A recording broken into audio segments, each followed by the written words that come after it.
Welcome to the first of our programs teaching Tarocchi, the card games played with tarot. If this seems like a strange, novel, or inappropriate use for tarot, then please listen further before making a final judgment.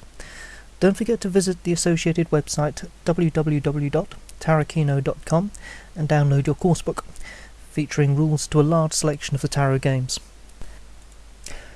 The cards have been subject to many myths over the last 200 years, and so it is best that we begin our course by taking a very brief look at their history and origins. Naturally, it is seldom possible to give a certain account of the past, but although there are many competing accounts of tarot's history, this is the one that I believe is best supported by the evidence. It may not be what you're expecting. Let's begin at the beginning in Europe. Playing cards are first seen in Europe in the mid-14th century. They are thought to have descended from the Far East, ultimately from Chinese money games. Coming to us from the Mamluks, our earliest cards are distinctly Islamic in appearance and feature, as our modern packs, 52 cards made up of 4 suits, each with 10 pip cards and 3 court cards. The suit symbols were cups, coins, scimitars and polo sticks. Islam, by most interpretations, does not allow the depiction of living things, so the court cards were represented by abstract designs and calligraphy. Polo was not played in Europe at that time, so polo sticks became batons. The court cards were then represented with the figures of a king, a rider, and a footman. These changes created what we now call the Latin suits.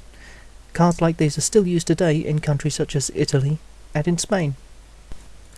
The queen appears to have been independently invented on more than one occasion and may even have existed in non-Islamic predecessors to our cards. In Italy, there was an early pack that featured 6 court cards in each suit, being a male and a female of each of 3 ranks. Most of these extra cards were dropped, but retaining the queen in a 56-card pack that for a time may have been a regional standard. It was to this pack that in the early to mid-15th century, a 5th suit of picture cards was added.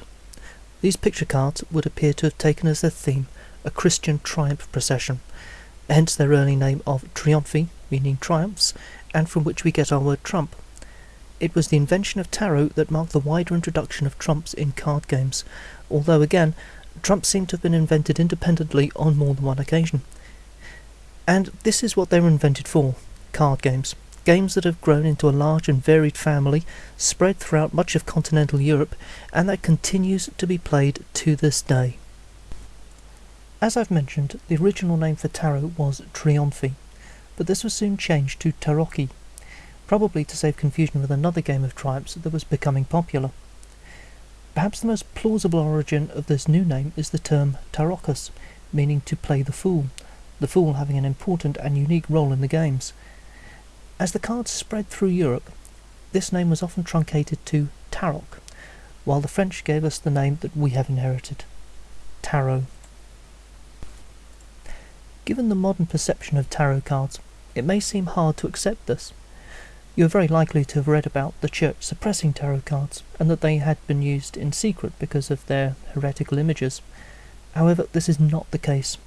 Tarot games spread across the continent, being played openly, without opposition by the Church, all through the Counter-Reformation. The only real exception to this is in Spain, where it is important to note that the opposition was not from a perception that the images were somehow un-Christian, but precisely because they were Christian. The authorities felt that it was inappropriate to use such images in a card game, something they felt trivialized or disrespected the sacred. We have good reason then to go back and question our initial thoughts. It might help to take a closer look at 2 of the cards that have been widely misunderstood. The female Pope, often renamed the High Priestess by modern occultists, is an excellent example. This must surely be heretical. But no, we are looking at the cards through modern eyes with a vision coloured by popular myth. If we are to understand what the images represent, then we must look at them in the context of their origin, Renaissance Italy. If we look at the religious art of that time and place, we find that the female Pope was an established figure in Christian art, being used to symbolise such things as the New Covenant and the virtue of faith. There was no heresy, which explains why there was no opposition. Another card that is often cited as having esoteric meaning is the Hanged Man, perhaps because it is difficult to see just what overt and obvious meaning it could ever have had. What are we to make of a man suspended by one foot, and often holding money bags? Some have suggested that it is Judas, though he would have hung himself by the neck. Others have suggested that it be the virtue of prudence. Indeed, the list of offerings is long and varied. However, if we again look at the card in context, we find a very different story and no mystery at all. The title of the Hanged Man was given to it by French card makers, but we know from written sources that in Italy it was called the Traitor, and little wonder, as this is how Italians used to execute traitors, suspended by one foot and left to die rather slowly and publicly. As for the money bags, we can find an explanation for them in another practice of the time, that of shame pictures. It was the practice to shame those who betrayed a trust by employing an artist to draw that person's likeness hung as a traitor, which would then be publicly displayed. Often this was done in the case of bad debtors, hence we can suppose the money bags. The beginning of the 18th century saw a big change in tarot in many countries. At this time, German card makers began to produce French-suited tarot cards that also gave up the traditional trumps in favour of a number of themes, such as animals or local scenes. This offered two advantages. The first was economic. Regular French-suited playing cards had existed since the 15th century and had quickly become the dominant pattern in Europe. While Latin suits required costly woodblocks and hand colouring, which was labour-intensive, the French suits required only a simple stencil to reproduce the pips, making production much cheaper. Additionally, by dropping the traditional trumps, the card makers could do more to show off their skills, as well as create cards with themes that might appeal more to their customers. This new pattern of tarot cards has now become the dominant form for card play.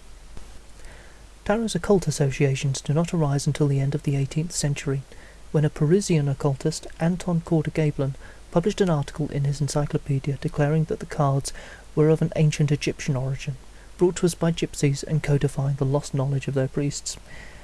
He did not present any evidence for his claims, but he made them at a time when Egyptomania was popular, and so his story captured the public imagination and caught on. He also published the first account of how the cards were to be used in divination. During the following 100 years, various French occultists took up the ideas of an occult origin and divinatory use and built upon them, developing still more elaborate myths. Until the end of the 19th century, these ideas were limited to just France, but then a small number of British occultists began importing the cards and translate the French occultist writings about them. In the English-speaking world, the cards seemed new and exotic, and the occult accounts of the cards were the only ones known. During the next century, the myth of tarot gradually established itself in the public psyche, and towards the end of the 20th century, a whole industry built around tarot reading began to establish itself and spread back across Europe. Since occultism first laid claim to tarot, there has been a growing tendency to redesign the cards to better fit occult beliefs. Thanks to this, there is a broad division between the types of tarot cards, those of the occult and those used to play games. To be honest, those cards designed by occultists and for fortune-telling are ill-suited to gameplay, and so any concerns you may have about them need not affect our interests here.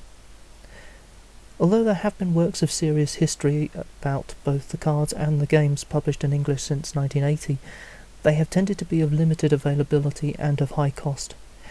However, in recent years, thanks in large part to the internet, the history and the games are at last getting through to the English-speaking public. People are at last discovering the games they have been missing. After all, something that has been played for nearly 600 years and spread through a continent must have something good going for it. In the next programme, we will take a closer look at the cards used to play tarot, along with the terms and conventions shared by most of the games. In the later programmes, we will present a series of tutorials on how to play specific examples of tarot games, helping you to get started in playing them yourselves.